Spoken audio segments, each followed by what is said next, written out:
Yes, we are live. We are live with another episode with Metamorphosis. We were built to rise.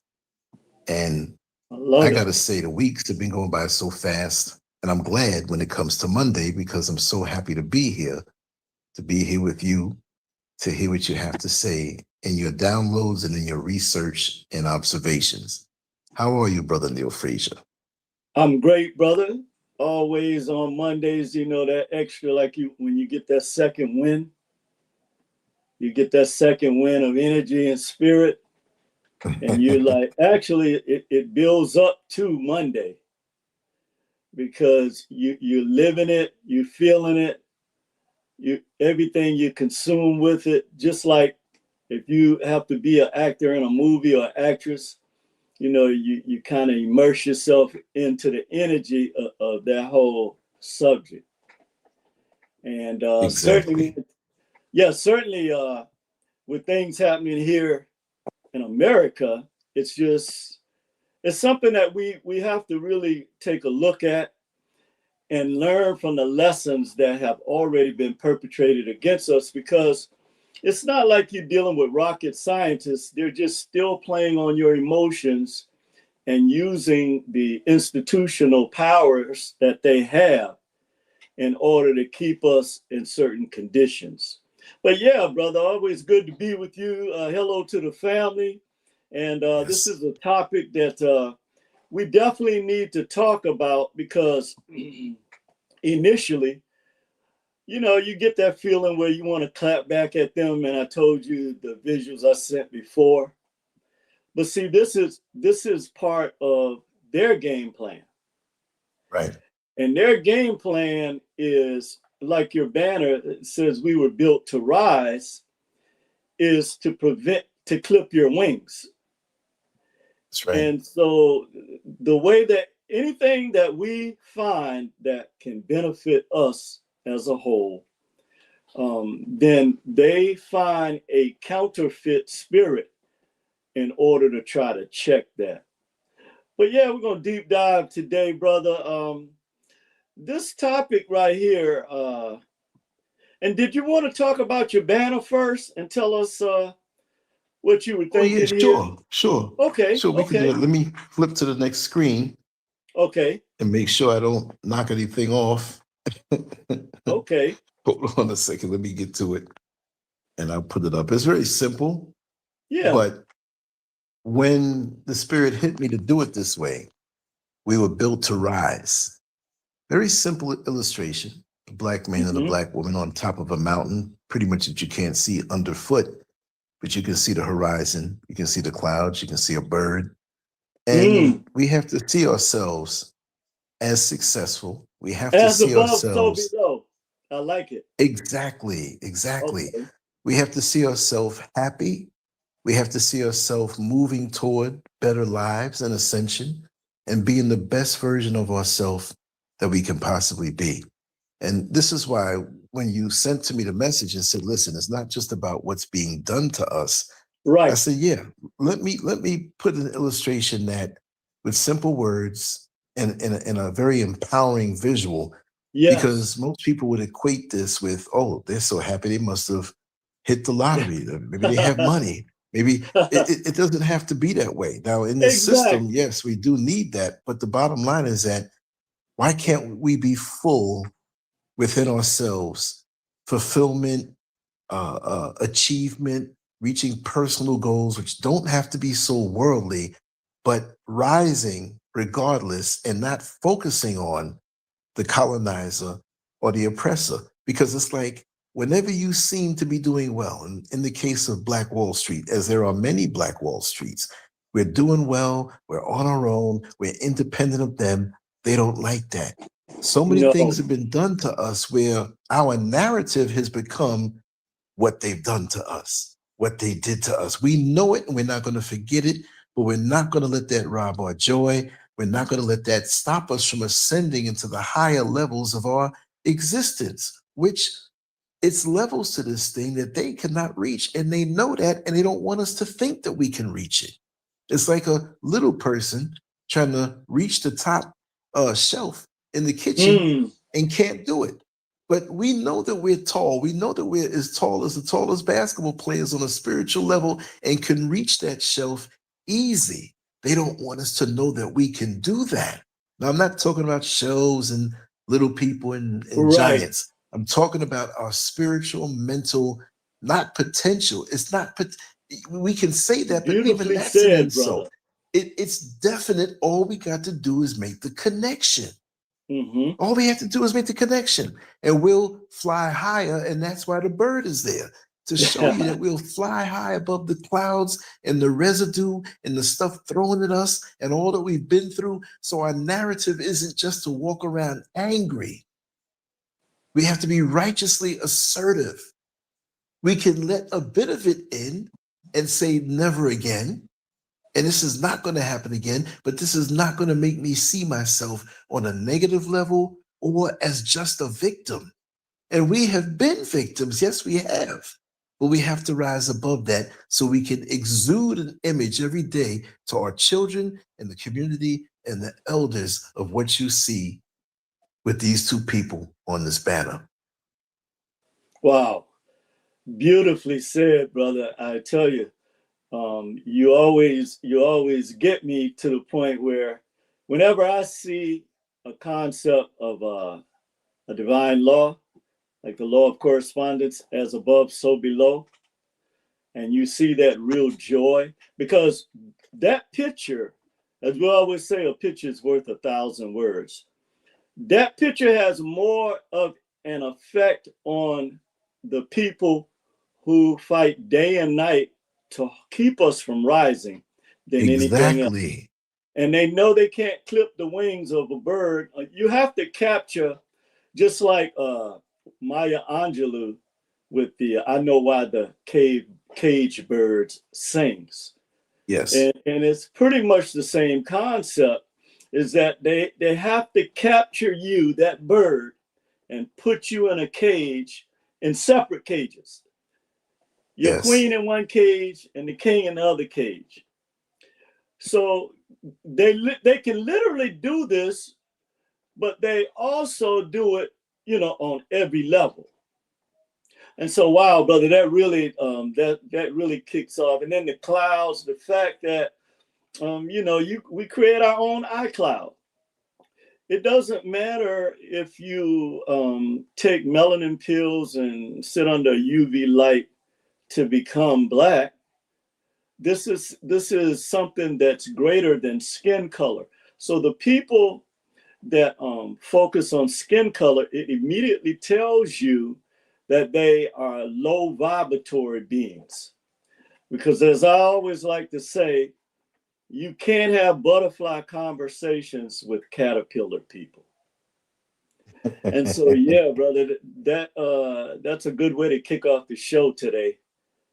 And that look on their face is priceless, and anytime they show anything about the black men and women together, it's either they're arguing over fiat or they fighting over the fact that, oh, you cheating on me, or just something negative about the relationship, where Yes. they just suck all the joy like vampires do. They just suck all the joy out of your spirit, because ultimately they can't keep us from rising. The only people that can keep us from rising is us.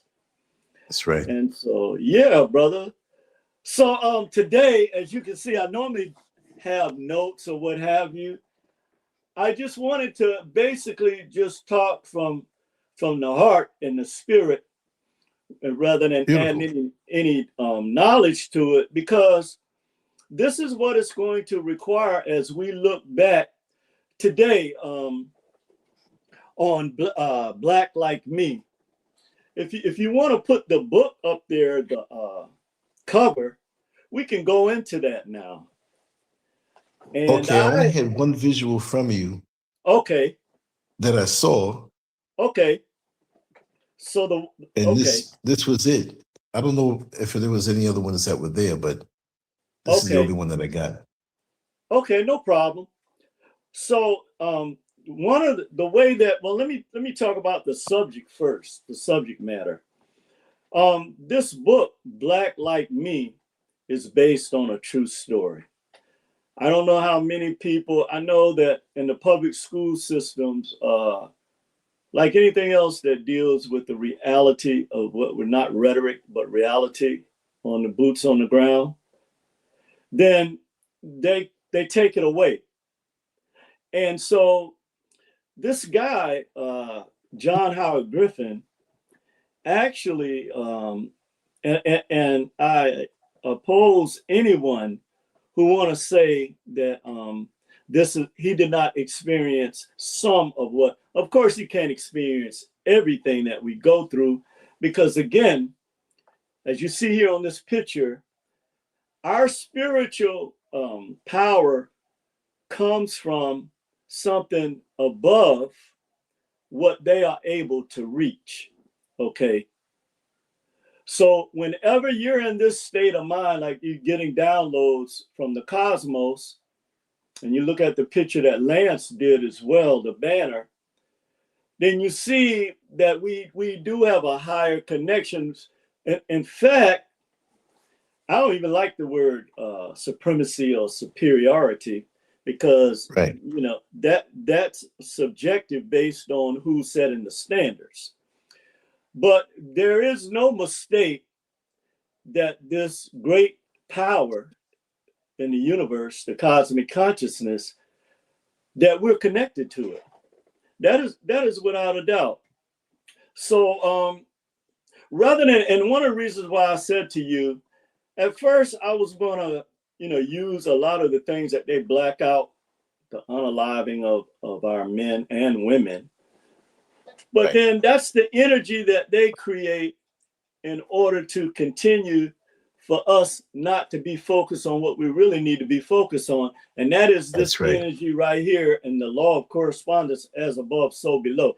This is your real nature right here. Okay, this is what you come from. This is where your real connection with the open pineal gland and the fact that melanin allows you to live outside the normal synapses of the brain, in which a calcified pineal gland does not have the ability to do this, have this type of connection. So this book, I went back probably about a week ago, and I'm always looking for some type of new inspiration to deal with. And then Right. I looked at what was going on in Minnesota and other places, and that spirit that exists.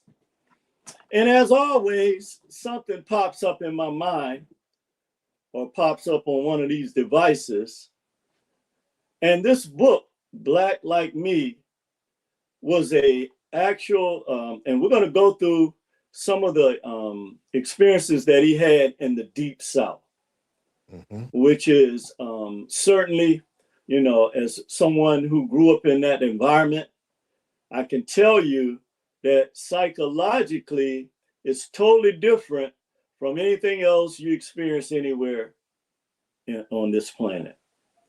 So he began at first he began to try to deal, because he is a journalist and also a reporter and writer.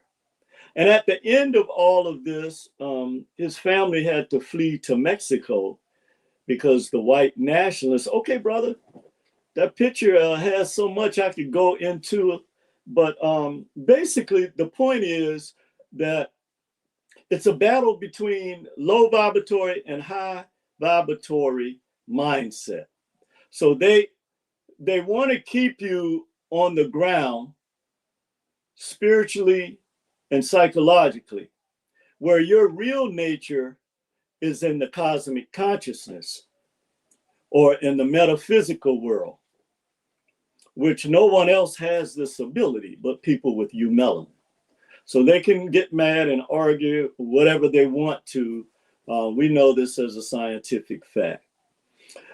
A couple of things about this guy. When he first came up with this idea, because he had a friend, the one who actually financed him, that was an editor of a magazine that dealt with social issues, social economic issues, and also issues that were directly impacting the Black community. But, and Black people supported his magazine because you know how we are. Sometimes we do things in a monolithic type of way, and that's not a bad thing. That's a good thing. Right. Depending on what the situation is, you can't lump everything in together. But nonetheless, Black people really supported his magazine. So he said, look, you already have the platform where I can actually do this study, this research, and then we can print it in your magazine. Right. And so the guy was like, well, listen, man, it's just not that simple, okay? We're going to take a big hit from the rednecks. You know, white people know that this is this class of white people that have always existed on that level that are basically dealing in ignorance and regurgitating the things that those in higher powers tell them, as long as it's opposed to us rising. Yes. And so he said, well, John, I don't know, you know, I would feel, you know, like a personal guilt if something was to ever happen to you. And, you know, it's great that we do need to see and experience the other side.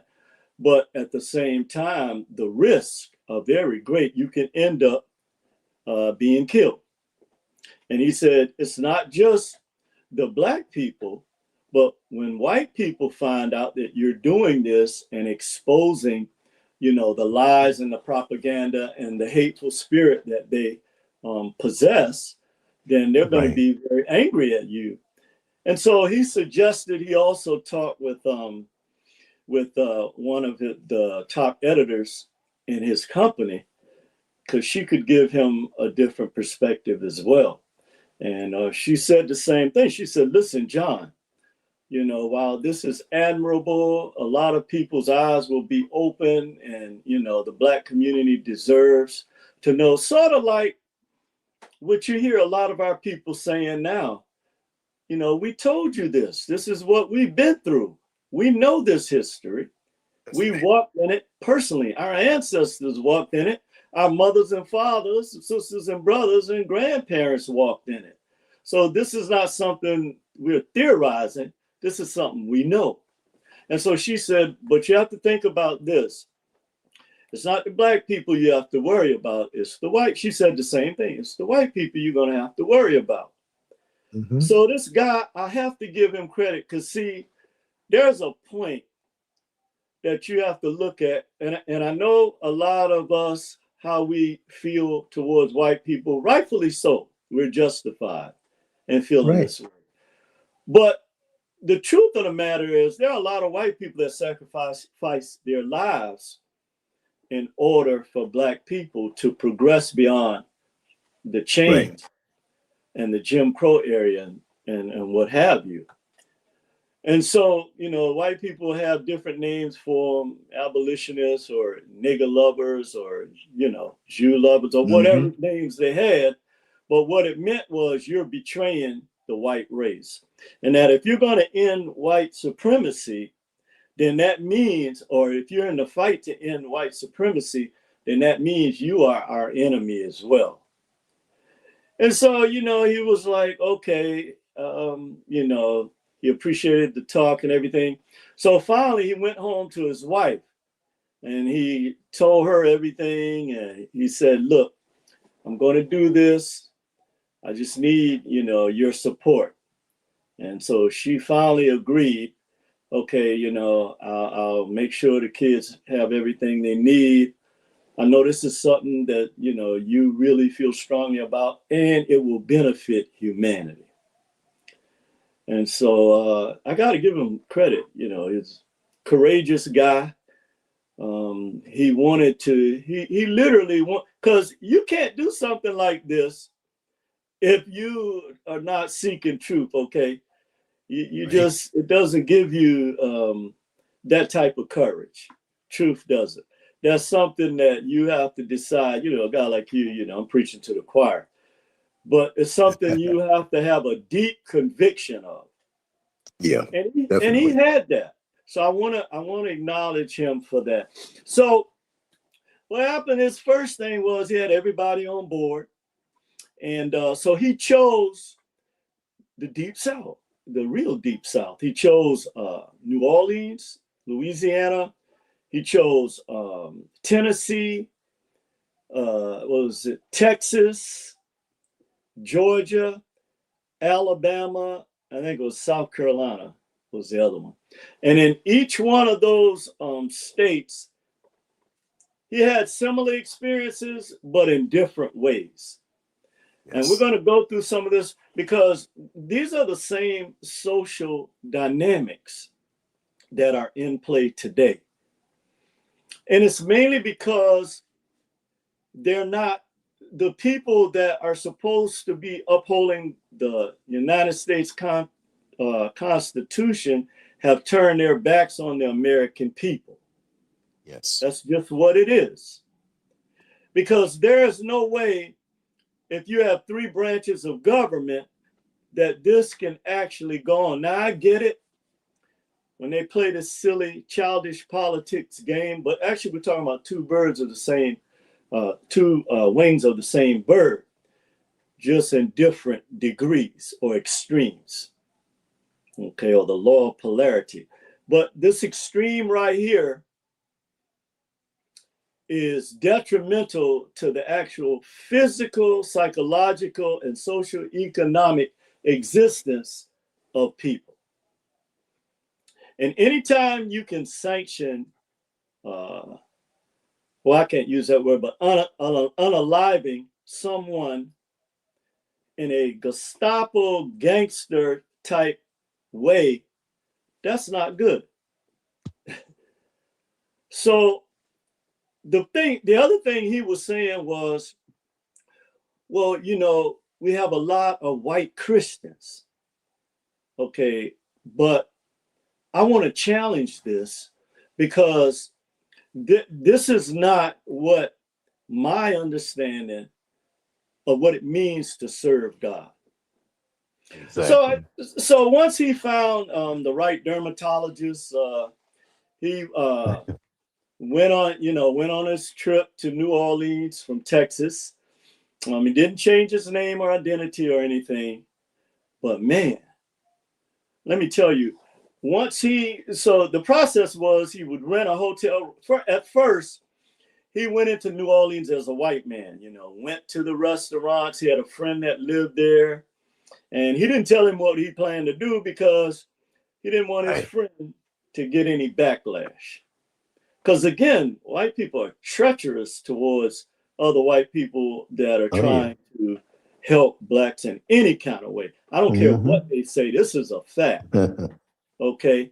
And they can try to hide this and laugh and smile all they want. But if another white person, particularly a white male, is trying to assist in economic growth of black people, socioeconomic, they're going to come against them with all of their That's force right. and might, just like they do us. So he basically he went to all the restaurants that he, you know, was going to go to as a black man, but he went as a white man first. You know, he sat in there, the white people were smiling at him, and everybody was enjoying themselves in the French quarters, you know, and he was thinking to himself, there really are two Americas. There really are two worlds. And we know this from there was a study done in the 60s about this, okay, and that there were two, I don't think of the name of it, but it was commissioned by, I believe, President Johnson, and that the Yeah, I think conclusion so. was there were two separate Americas, one white and one black, one equal and one unequal. I think it was the Kerner report is what it was called. Yeah. And we're talking over 60 years ago. So he was sitting, and again, this was 1959. And so, you know, there was still the white only bathrooms or what have you. And, you know, he always went into the, you know, the right bathrooms when he was as a white male before he converted with the melanin pills and the UV treatment. And so his final stop was he went, this guy who was a shoe shiner. And, you know, he went to him about 3 times during that week. First week he was out scouting in New Orleans, maybe the first 3 days. And so finally he made up his mind. He went back to his hotel room. He said, all right, I'm going to start the process. So he went to the dermatologist. The dermatologist had the melanin pills and also gave him some special kind of dye that would like go into his skin or whatever. And they had to take blood tests to make sure his liver wasn't affected. So he really, this wasn't blackface. I mean, he really turned his skin black. Okay. And so when he started the process, when he started looking in the mirror, he started having all of these internal feelings, right? Because the fact of the matter is, you can change your skin, but you're still a white man on the inside. So he was having all these internal conflicts, right? And he was debating where it's going to go first when he went back out into New Orleans. So finally, you know, after a couple of days under the UV light and taking the melanin pills, his skin turned black. And so he left out the hotel and he went straight to the guy who was the shoe shine guy that he had went back to 3 times during his stay there, his first week, because he needed him to help him kind of break into what he called the Negro world at the time. Mm-hmm. So long story short, he goes back and he sits in the shoe stand, right? And the guy starts doing his shoes again. And, you know, Black people, the one thing, our people, they had to be very perceptive, okay? Because they weren't allowed to read and write. So they had to use intuition, you know, or our natural ability to perceive things. And so he immediately noticed that these shoes were the same shoes he had shined for a white man, you know, like 2 or 3 times. So the guy, so John Howard said, do you remember anything about these shoes? He said, yeah, I do. He said, I remember a white man, the very nice fellow that came here 2 or 3 times with these same exact shoes on. And then he started talking about, John Howard Griffin started talking about how some of the conversations that they had when he came to him as a white man. And so, you know, the brother kind of slowly looked up at him. So he knew that there's no way he could know these conversations that he had, right? And he looked up at him and he had this amazed look on his face. And he said, "Nah, no way." He said, "Yes, I'm John Griffin, or John Horton, the name he was using." And so the guy just started laughing. He said, "What in the world is going on with you?" So he explained, "I'm a writer, I'm a journalist. You know, I plan to publish my work one day in terms of the social dynamics between Black people and white people and the type of oppression that Blacks have to live under every day." Did you want to say something, brother? Oh, no, I was just agreeing with what you're saying. He got a good lesson and a good dose. Oh, yeah. And so, not even the depth of it. Because we live this, we were born into this. We were born into this. Yeah. Right. And so that's actually, man, I don't know how you always do this, but actually that's what the guy told him. He was like, look, because he asked him, he said, well, I'm going to need your help to break into the Negro society. Right. He said, well, first off, we are born into this. This is something that is Wow. passed down. He was trying to explain the genetic memory bank to him. He said, Yes. it's not something that I can, he said, of course, I can teach you about the different nuances, the things that we have to go through as Black people. He said, so he's trying to make the point that we were showing earlier through the Right. banners, that this is something that's higher than just your skin color.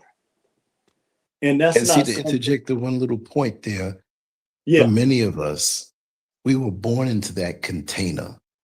We were born into a place that had certain limitations, not right, just physical limitations, but the mental and right, spiritual limitations.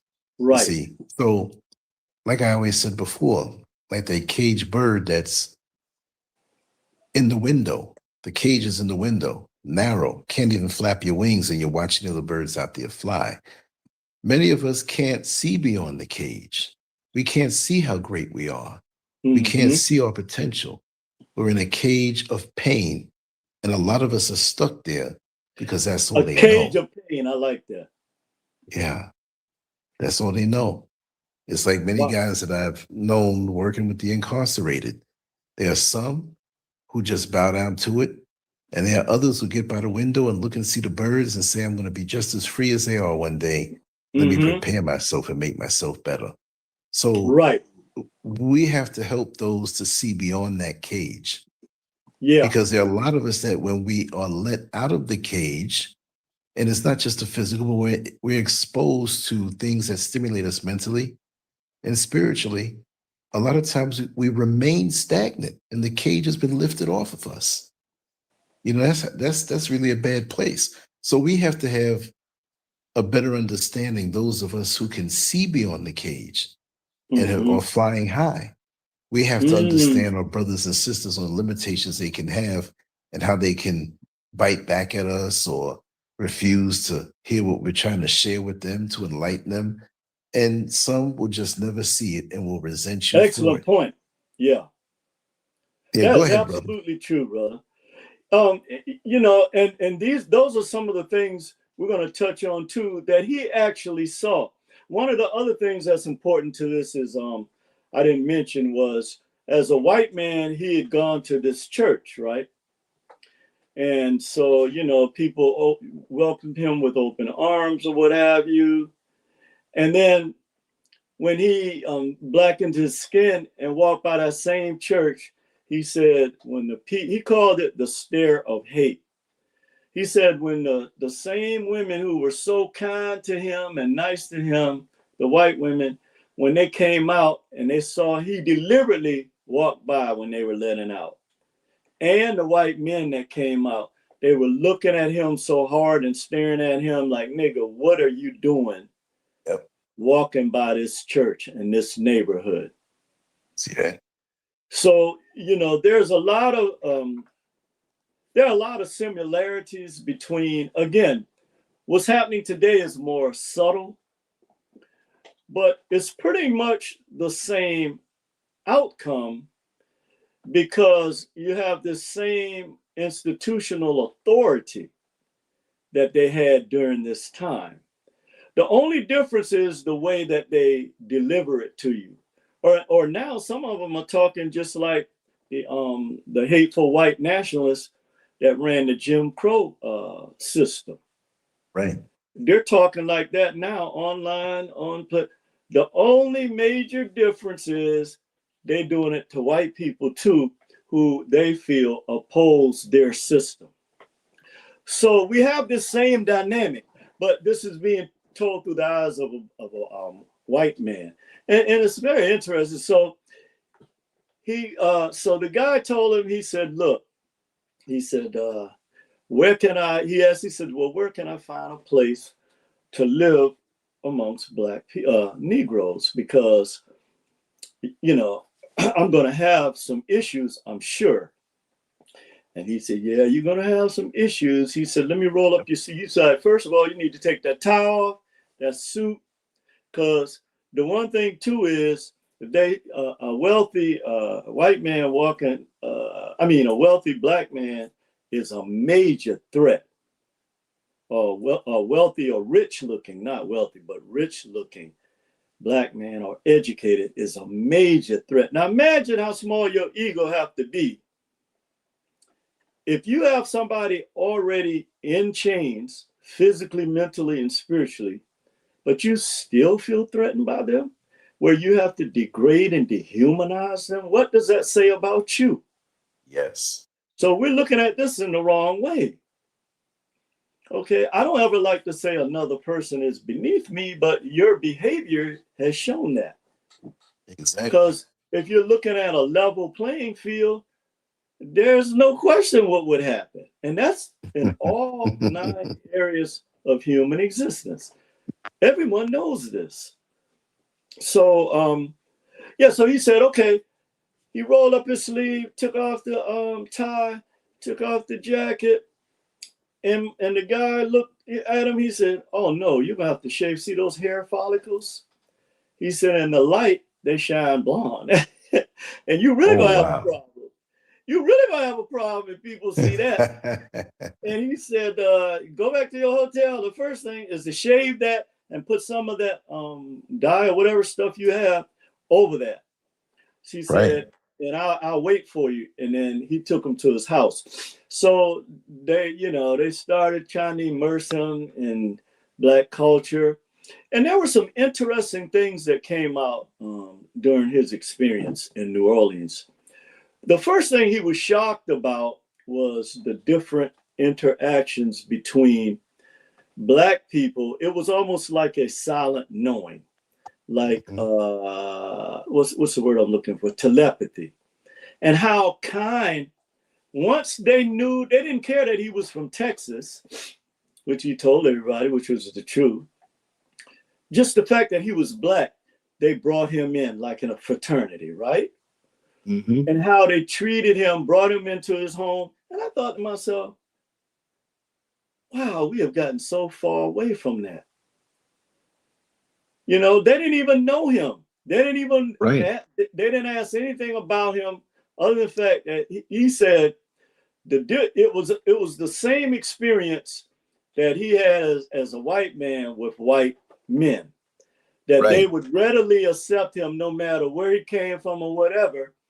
And the same dynamic existed amongst Black men. See that? And Black people during that time, women as well. So they didn't ask you where you were from. The fact that you was Black was enough. So they brought you in. They asked you what kind of car you drove. They didn't ask you what your job title was. They didn't ask you any of that stuff. Okay. All they needed to know was, here is a Black man. And we know this system that we are opposed to, that's institutionalized against us, is going to crush him if we don't help him. And that's the type of sympathy, I wouldn't say sympathy, recognition and type of spiritual Me'atan laws that we live by before that was taken away. And even after all the cruelty that our people endured on these plantations, we still had this type of love for each other. Yes. That is the last thing that they had to take away from us. And like I said, I have to give them credit for that. They have Black people in a condition where we can't trust one another. And you can't build anything without trust. You know, it's a sad situation. I'm more concerned about the young people. I can't do nothing about, whatever. But I'm more concerned with what's going on long after we're transitioned. Why are they still fighting these 100-year-old battles? Right. And so he was, so finally he was ready to go out. Okay. So the first thing he did was he went back to this restaurant that he went to as a white man, but he couldn't go in the restaurant. And he was like, well, I'm hungry. I just want to get something to eat. And they looked at him like, Inja, are you insane? Don't you see those signs? You can't come in here. He said, well, can I use the restroom? He said, no, the restrooms are for whites only. Mhm. Okay. And this is one of the reasons, these are some of the things that we don't like to discuss. But black men had to learn to urinate in alleys in different places, even Yep. white women. Because if you're in an area where you can't, because they didn't always let you use the black only bathrooms either. And he personally witnesses this is very cruel. Wow. But he referred to this as the white stare. And so they would say, well, you're on the wrong side of town. You need to walk back that way about another mile and a half to get where you need to be at. Because if you stay here too long, you're going to have trouble. That's And right. boy, he got to step it. And so he started walking back towards the black side of town, and these two white boys followed him. Oh, wow. And yeah. To make sure he's going. Oh, yeah. No, yeah. Make sure he's going, and to harass him like they often did. Right. Mhm. You know, the physical threat, you know, of lynching and everything else they could do. They would shoot you at that time as well. So Yeah. he said he had to do something that he had seen black people do in movies, like he had to bluff them, you know. So he went in this alley and he said, come on in here, I'm waiting for you. And you know, white boys, they play this old tough role, but if it ain't two or three of them, they ain't gonna mess with you, bro. They ain't gonna mess with you. That's They right. call for backup. Mm-hmm. And they're not gonna deal with you as a man one-on-one. No, they're not. That's just a fact. So even though it was two of them, they was like, okay, we go in this alley. We don't know if we're gonna come out. So they left him alone. So his heart was racing so fast, he got back to the hotel, and he had this Thunderbird. He started drinking more too. It's like one of the reasons why, and this is no excuse for anybody. I'm just saying that this is the reason why black folks self-medicate a lot. And he went, you know, unless they have the strong fortitude like someone like you, it's a battle every day. So he went in a drawer and he drank half of the bottle. He was shaking. And so he had his first real impact or first connection or experience with how the white world treats black men and black people. So at that time, you didn't catch black women alone without black men. That was just a no-no. The other thing too is, you know, you couldn't look at white women. You couldn't even look at a picture of white women. That's crazy. Right. You couldn't even look, if they saw you looking at a poster with a white woman on it, oh, you That's a getting ready to no-no. get arrested. Oh yeah, that's a big no-no. So he got on a bus. He said, okay, well, I'm getting ready to travel from New Orleans to Mississippi. Well, no, before that, he said, I want to go a couple of other places. So he got on the city bus. Well, first, he went to buy the ticket, and the lady said, well, I don't have change for $10. He said, you mean to tell me this big transit station don't have, you're like, surely somebody got, and she was giving him that hate stare again. And he said, well, what about the manager? And she said something under her breath, as uppity, you know what. And so she went and got the manager, and the manager gave him change. So he got on the bus. Again, now, your skin is black, but you're still a white dude, right? So he get on the bus, all the black people sitting down, this white lady standing up. He got an open seat next to him. So he looks up at her like the motion that she could sit down, right? Right. And she looked at him, she said, what are you looking at me like that for? And all the white people turned around, even the black people was so embarrassed, like, nah, this, you know how you see something ignorant with these YNs doing, and you'd be like, oh my God, no. Yeah. So the black people was like, no, he didn't. And so he was like, he was shocked the way her tone was, and he was like, I'm just offering her a seat or whatever. So the white people had to get off first. So she said, they're getting more ornery every day. And the white people Oh agreed. no. And so they got off, and then the black people had to wait till they got off, and they all got off. And the black people was looking at him all disappointed, like, if they want to, and one black lady said, if they're too good to sit by you and they want to stand up, then let them stand the hell up. And he said that was another lesson that he was learning. So he said, you know what? I want to hitchhike, and I want to see what happens when I hitchhike with what? Because back during that time, you could hitchhike, people would pick you up, right? Yep. So he's walking down the highway. He said, well, I'm getting ready to get out of New Orleans. He went back and saw the shoe shine guy one more time, and they were all astonished that he's still in New Orleans. He looking at him like, okay, it's time for you to move on, you think? So they dapped him up and everything, told him to be careful, gave him some food, and he set out to go to Mississippi. So he get to Mississippi. He goes to the bus station again, asks for change, and this lady looking at him all crazy. And then when she gave him the change, she just threw the ticket and the change, out the window, and he had to pick it up. He said, why did you do that? That's about the most ignorant thing I've ever seen. And she shut the window. He said, you know what? I'll hitchhike.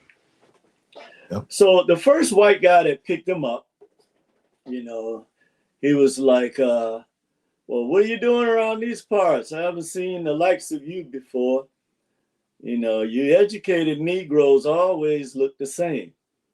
And he said, well, I'm a writer. I'm just, out here, doing my thing. And he looked at him. He said, what's a Negro like you writing about? And he said, well, blah, blah, blah, blah, blah, blah. And then he looked at him. He said, well, you better learn how to say sir. What parts did you say you come from? Because wherever you are in the South, the first thing that come out your mouth is sir when you're addressing a white man. And boy, he got heated, right? He got angry. And he was looking at him. He said, let me out of this car right now. The white man said, you honoring, you know what? Get your so-and-so out of my car right now. And boy, he got out of the car and he slammed the door. He said, you better not slam my door like that again, you uppity, you know what? Uh-huh. And he slammed it again. And the white man pulled off, and he was just standing there and thinking to himself, wow, do I really want to do this? This is really what Black people have to go through? And then the realization kind of hit him like a flood, right? Like somebody turn, how you turn on the lights and them roaches scatter? It was like that realization. Oh, I'm in the real world right now.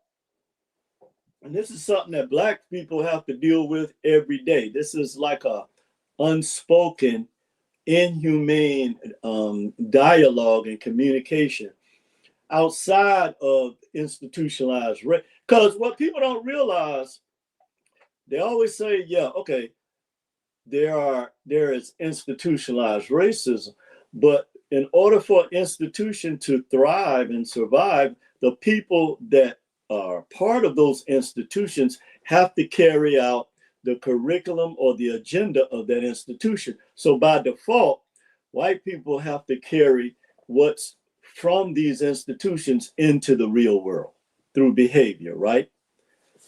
So he was saying, so he said in his mind, how am I going to get all the way to Mississippi? I can't hitchhike because these people are so angry and so another word to use. And so he finally decided he was going to hitchhike with another guy. And so the white guy was so, they always stuck up on the black man genitals or what have you, right? So the first thing out of his mouth is, "Oh, you look like one of those uppity Negroes." He was like, "I'm sure you've been with a white woman before somewhere in the My dark, God. huh?" Yeah. And he was like, he looked at him. He said, "Well, why does that matter?" He said, "Was you in the war?" He was like, "Yeah." He said, "Well, yeah, I was in World War One." He said, "Well, I'm sure when you got over there and those German women saw you for the first time, that surely you slept with one of them in the military." And boy, he got heated again, right? He Right. said, he said, "Well, I don't think it's your business if I slept with a white woman or not." And he said, "Well, you know what? You're one of those ornery, you know what?" He said the same thing the other white dude said. He said, "You ought to appreciate the fact that a white man is even addressing you like you got some kind of sense." He said, Wow. "Stop the car, stop the truck, I'm getting out." And he got out, did the same thing, slammed the door. Again, these are his emotions as a white man. Any white man would be offended by the inhumane behavior from other white people towards them, right? Right. But when they do it towards Exactly. us, it's like it's no big deal. Just like what's going on now, the black folks were saying, "Look, Freddie Gray, Michael Brown, Tamir Rice, what's the other? Philando Castile, uh, Yeah. George Floyd, Alton Sterling." So this is not nothing new to us. It might be new to you. And so again, it sank into him, and he's questioning himself. Man, everybody was right. Am I really willing to go through this? And again, it wasn't the black folks; it was the white folks that he found out. That was because they do the same thing that they do now. Their propaganda and lies was that black people were the criminals. They were the ones that were the hateful ones in society. That we were the ones that's dragging the society down because of our behavior, and that you couldn't be trusted.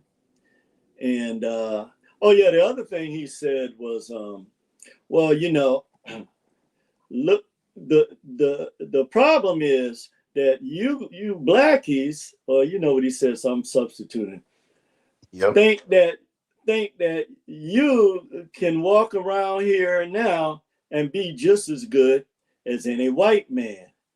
And he looked at this car. He said, "Stop this car. I'm getting out right now." And he got out. So he walked about another mile to a bus station, got a ticket, same behavior, the way they treated, and then he went on into Mississippi. Now, when he got into Mississippi, it was a different flavor. Okay, we know the history of Mississippi because he really had to check himself, because every single thing you had to stay pretty much in black areas. So they basically had you shut off through redlining, okay, or like they do today with the zip codes. They know where we live, right? Well, they know where we are not going to be sold any houses at. Okay. So he said, well, once he got into the black neighborhood in Mississippi, he said, "Well, I want to go downtown and and they all looking at him like, are you crazy? Do they in Texas, are you just allowed to go downtown where white folks are and do whatever you want?" So, the Mississippi black people looking at him like he crazy. "Oh, yeah, you got some kind of death wish, huh?" And so he was like, "Well, I really want to go down there, and I really want to, because, I'm a writer and I want to write about Mississippi." And it was like, well, none of them was willing to go with him. Like, well, if that's what you want to do, go ahead. And so he went into, the area downtown in Mississippi, and immediately the hate stares from white people was so palpable. He said he felt like his life was in danger. that he had to get out of Mississippi at all costs. Just from Mm. that one encounter, because the difference in the way that the white people in Mississippi was looking at him was totally different from New Orleans. Okay. And so he realized, okay, this is what people were talking about, that his life could be in danger, not from black people, but from white people. So immediately he went back to the hotel that night. Okay. And he got a ticket that night to go to, I think the next one over, he went to Tennessee. And so when he got into Tennessee, again, it was the same feeling, like the white people there were very hostile towards him. And he said, well, you know, I want to see if I can apply for a job. And during that time, that was right around the time, well, it wasn't before, I don't think, the Memphis trash people strike with Dr. King. Right. Maybe it was a little, maybe 2 or 3 years prior to that. It probably was, because Medgar Evers was assassinated in '63. So just right before that time. And so when he got there to Tennessee, he said, well, I want to see now, I want to write about what happens if a black guy goes to try to get a job, you know, in the deep South in Tennessee, what's going to happen to him? So he walks up on the lot, on the car lot, and the white dude came out. He said, well, we don't have any jobs for Negroes. You know, normal jobs, cleaning up or whatever, blah, blah. And he said, no, I'm not here for that. I'm here for a job to either be an accounting, somebody to keep your records, or do, you know. He said, boy, if you don't get off of my lot right now, you're going to wish you never walked up on here. We don't hire Negroes to do that, to look at our books. Okay? Mm-hmm. So I thought about how the first thing they did when they got an opportunity. Now, a lot of people don't know there are a lot of black women that worked for the federal government. Certainly over 300,000 of them. Wow. They fired all of them. Okay. So even though it was a different methodology, the outcome is the same. And that is to keep black folks poor, okay, and keep their quality, because they have this crazy, and that's why I say only an inferior mind would think this way, that if you have the same thing that I have, material fiat that I have in materialism, or you have the same standard of living, then that means that I'm not living well enough. The other thing that comes from is the fact that they are aware that they have white privilege. Yep. So why is it that you, as particularly a white man, why is it that you are in the same condition I'm in? That's right. Something must be wrong with you. So again, he ran into the same situation where the white people were getting increasingly more hostile the further east he traveled. Wow. So he went to a restaurant, and again, you know, he asked, he said, well, I want to get something to eat, and I want to get, and they're looking at him like, boy, do you know where you at? And so when you look at the things that are going on in our society today, look how they're treating black folks when they go into restaurants. Real. Look how they talk. Look how they talking to them. Mm-hmm. You know, and so it's not a big stretch where you can't compare the two. This is that same energy. The danger with that is when someone depletes your humanity, and they don't have the ability to rise above their own vampire state, then that means that you have to look to other people like you in order to overcome that. This is why the disunity and the diaspora is so strong now. And I know our ancestors are turning over in their grave, man, because they face the real threat of death every day. And they still stood against these people, but they stood together. And so he went in this restaurant in Memphis, and you know, there were Black people working in there, and immediately they said, well, we don't have any job openings. You see, we're full, we got away. He was like, no, I didn't come here for that. I came because I want to get something to eat. And they're looking at him all confused, right? Like, so one of the white, so the Black people, that the waiters and waitress and the ones that's cleaning up, they immediately looked up at him like, okay, this is a new ninja, right? Or he not from around here.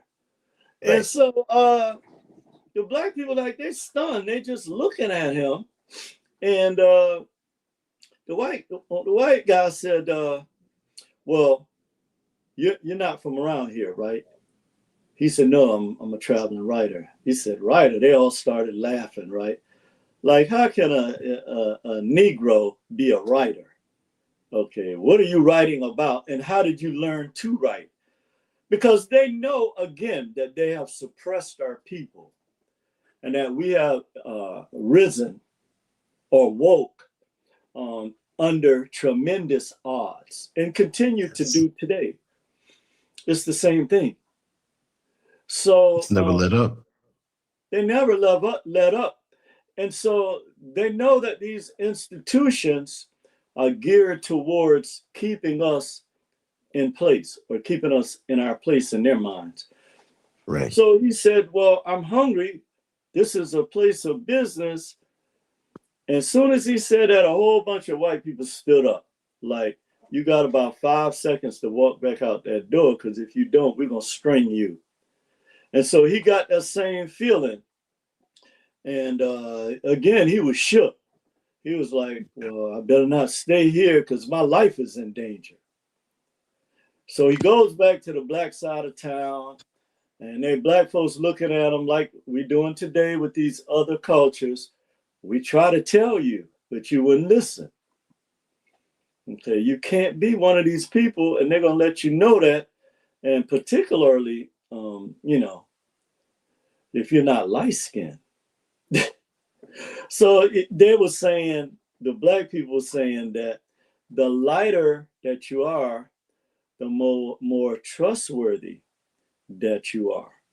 Okay. And he said he couldn't even believe that Black folks really believed this themselves, that this was obviously a lie. But the closer you were in skin pigmentation, I don't know what's wrong with me today, skin pigmentation, then the closer you were to whiteness. Mm-hmm. So, you know, again, he had this feeling of dread. Again, a lot of Black people have to go through this with the race soldiers, you know. And now they got, as hard as this believe, the U.S. military in cities. You know who they're really looking at. Right. So, so the thing was, he was like, okay, I can't stay here too long. You know, and he said, but I want to go to Montgomery, Alabama. And from Montgomery, I'm going to Atlanta. So when you go to Georgia, you're talking about a whole, I can tell you a little bit about that. You talk, they call it the peach state, but they ain't talking about peaches you eat neither. Because Black folks get eaten. The babies get thrown, you know, in Florida in the Southeast, they're alligators. Okay. Yes. So we're talking on a whole different level here. Okay. Man. So he got to Montgomery, and he said he wanted to see, you know, where, you know, the Black folks marched and what they did and what have you. And so he was saying the whites in Montgomery were a little different. They, you know, even though they were hostile, he didn't feel like his life was threatened. But they also made it clear the distinctions between Blacks and whites. So when a white person walked on the sidewalk, then you had to move over or get off the sidewalk, whatever, or walk in the grass. And so that in itself was a little different because it was almost like they were really looking down at you as an inferior being.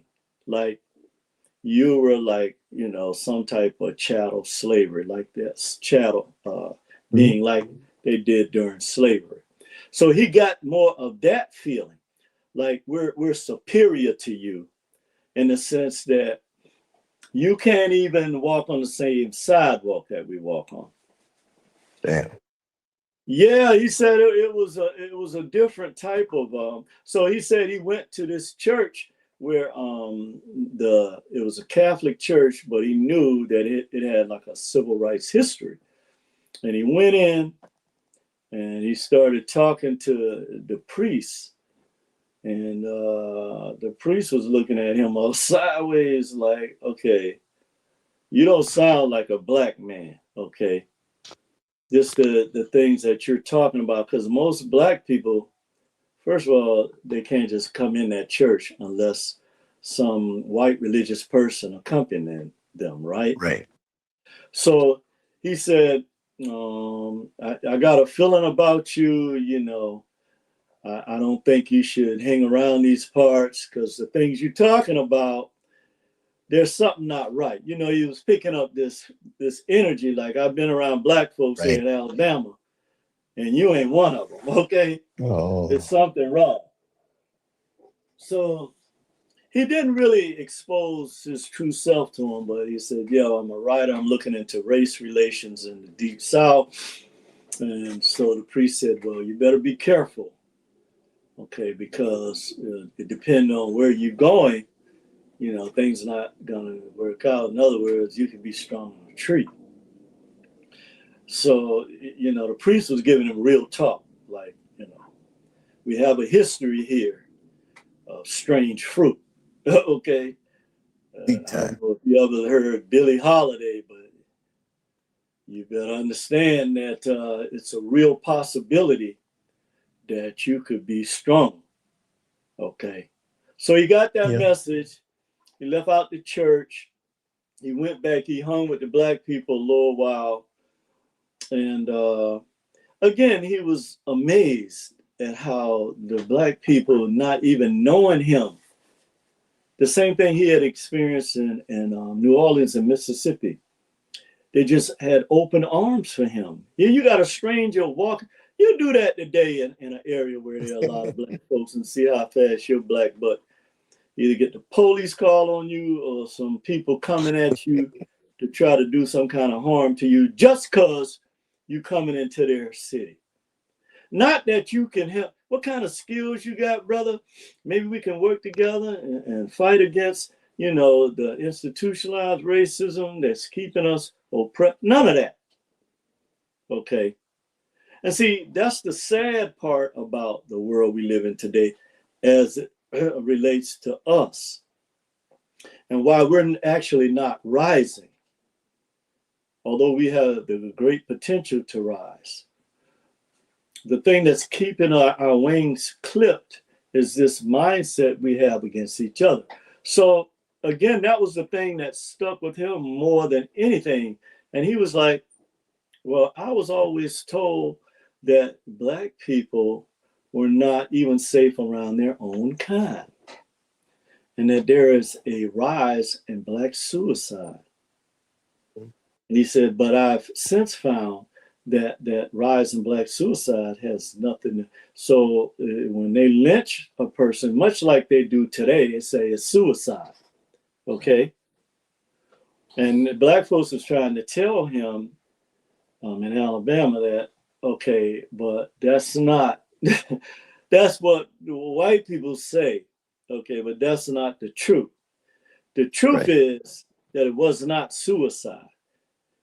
Okay, and we know this, you know. So again, he was feeling a little, you know, he would ask them about the history, about the Montgomery boycott and the bombing of the 4 little girls and that awful history that black people in Alabama had to experience. And they were telling him that, hey, look, you know, this is something that, you know, we still go through. Okay, Exactly. now, but this was prior to the civil rights movement when he did this actually.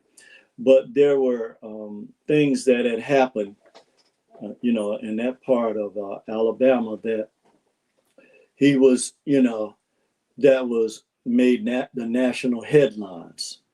I think one of them was they made a movie about Mississippi burning.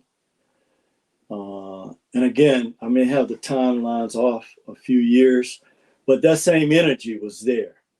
Right. So after he learned a lot from the black folks in Alabama, and finally he revealed to them, his true nature. And man, they was like looking at him like, wow.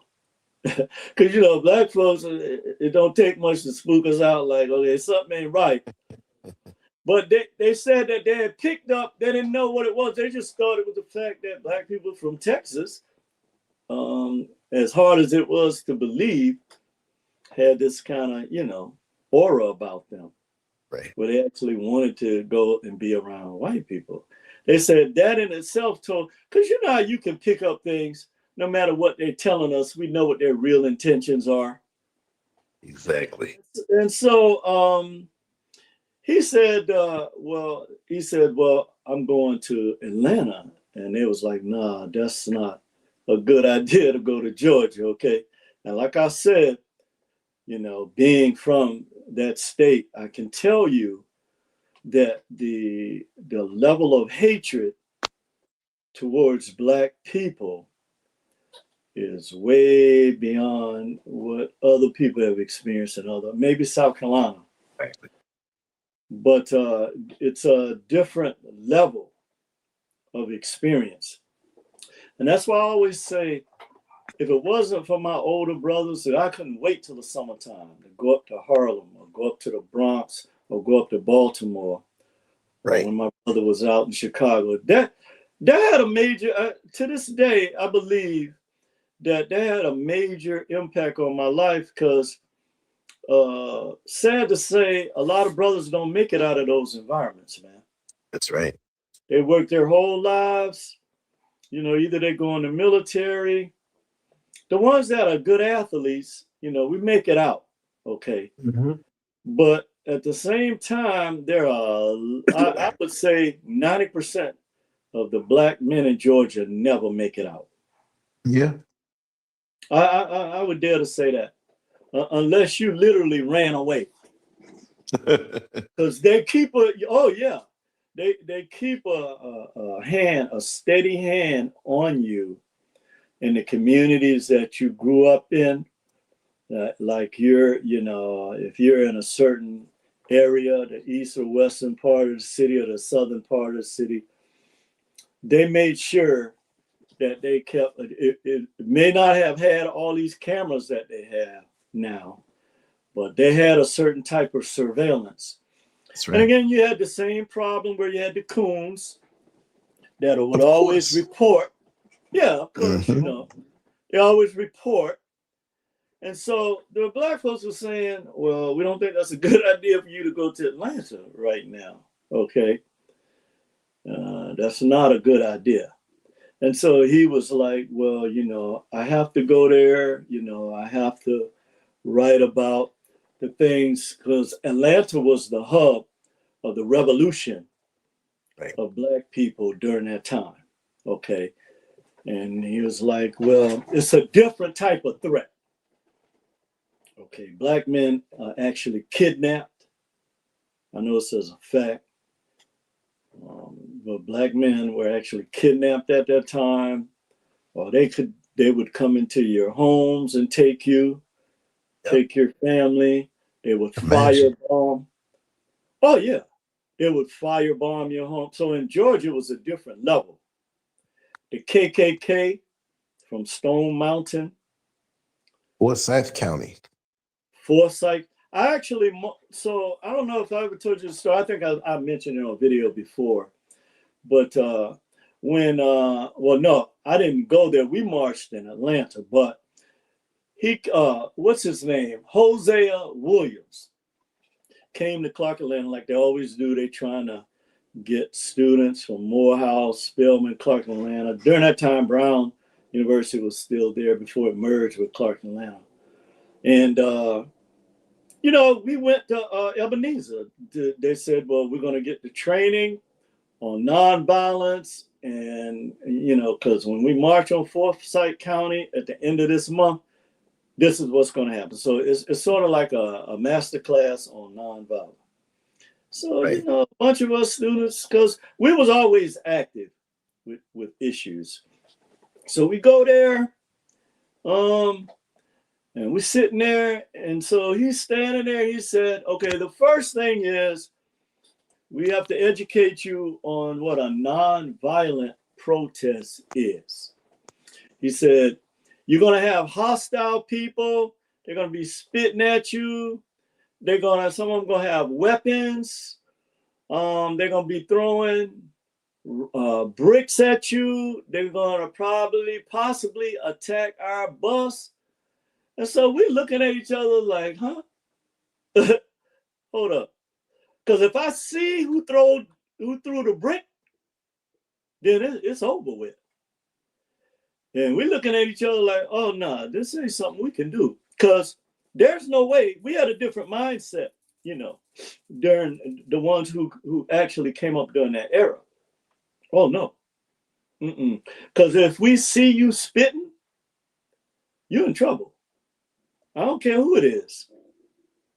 And so once we realized what they were saying, that these people could beat us to a pulp and we couldn't do nothing, we got up and left.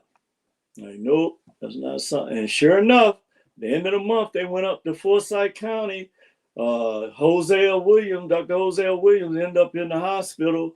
The students that went up there, a lot of them ended up in the hospital. And, it was ugly, man.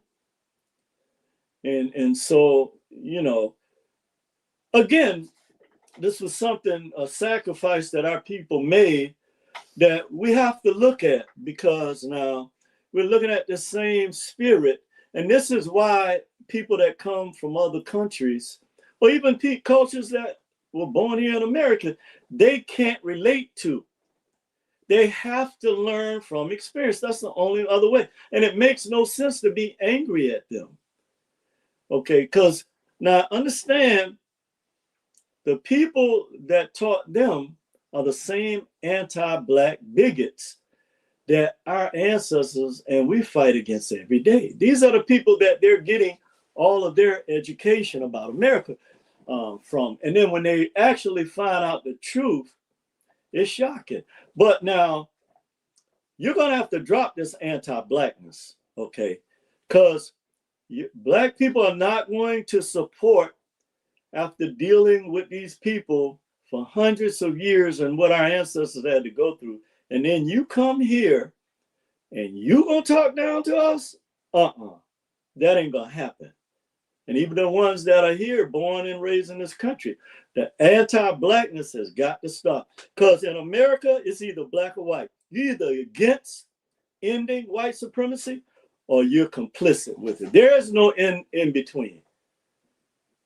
So when white people look at you, they either look at you like either how much melanin you got in your skin, because that's a threat to low vibratory people. That's the only thing they can see. And it's a threat to them because they know it's a spiritual threat as well. So, long story short, kind of wind things down, he goes to Atlanta, right? He goes to Atlanta, call himself getting involved with the Black folks there, and they trying to tell him, well, this ain't Texas, bro, because the Black people and white people in Georgia, they're different. Because Georgia has always had political power. That was the hub of white political power. Still is today. Okay. And so they'll explain to him, look, we fight on all fronts. We fight politically, we fight socially. We don't just deal with them like Black folks and other. And then you had, of course, because the AU Center is there, you had the foundation of Black academics there, which they hated. Okay, they hated Morehouse. They hated Clark Atlanta. Clark Atlanta is the oldest Black graduate school in the country. They hate Spelman. Anything that our people were using to educate our people on certain things, okay, they were against totally. And that's why you see the type of behavior towards our people standing on the front lines in Atlanta. You see that same spirit today, right? They're coming against them because they know this history. Now imagine still carrying this kind of hate for hundreds of years towards the people that have made you great. And so finally, at the end, you know, he finally realized, he was like, it's white people. We're the ones that are going to have to make the systemic changes for America to be, you know, the nation that we said that we want to be. Black people cannot do anything about this. And he came to that conclusion. So finally, when he got back and he published his work, white people were incensed. They threatened him, calling him all kind of end lovers. And you know what other lovers? And then he had 48 hours to vacate their city. And he took his family and he fled to Mexico. And I guess till things died down. So, yeah, that's why it's important for us to look at history and to look at people that actually lived history, like the term you like to use, Lance, all the time, is boots on the ground. That's very different from sitting up in a church and people telling you about Caesar Borgia, and then they got boots on the ground that's knocking your head in. Okay, or they got they going to church on Sunday and Wednesday nights and they preaching scripts to you, and then they still denying you basic human rights. Something is wrong with that. Okay, so now that you're really woke, you know, we have to put down these swords that we have. You know, people telling you, and I was telling you, Lance, when we was talking earlier, how that one, I don't know how long he was in Africa, but that young brother, I Show Speed, exposed the lies, the propaganda, and everything else that the Western world has been telling our people about Akibalon, which is the most modern continent in the world other than China. Well, they run neck and neck. And that when they saw how our brothers and sisters in Akibalon are living, okay, with grace and power, I was so proud, bro. I was so proud as a Black man. And I don't care. I know they got our people fighting against our brothers and sisters in Akibalon. I know the history and I know the reason for this. And I don't care what they say. I'll never go against my brothers and sisters in the diaspora. I'll never. You can hang me first. And with that, brother, I think I'll close on that. Yeah. I don't know if Lance is still there or he got hit out or what have you. But so, you know, at the end of the day, here's what the real issue is that we're facing. We're facing a battle. Well, first of all, it's a spiritual battle, but we're facing a battle for humanity.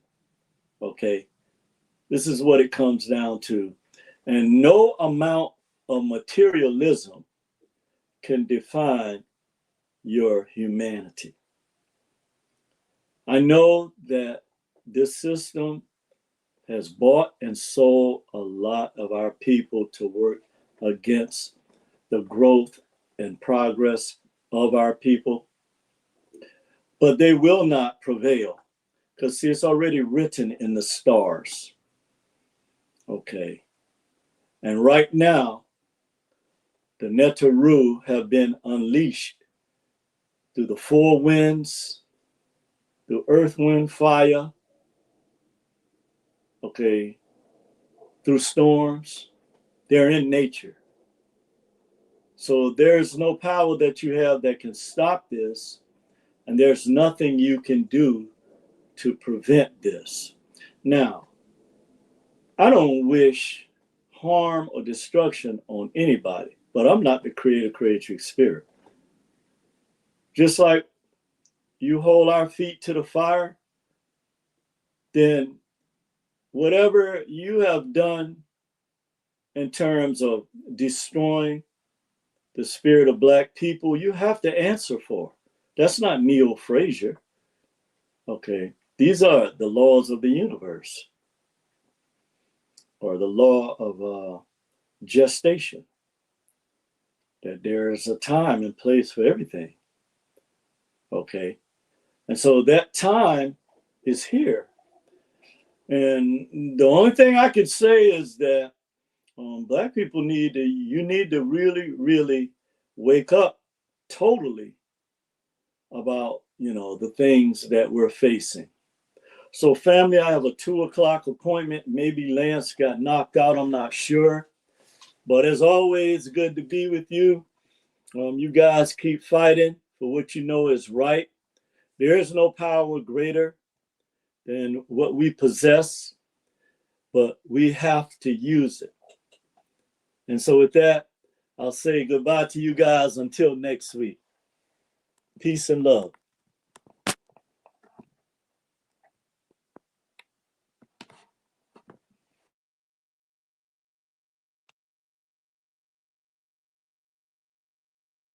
Amazing.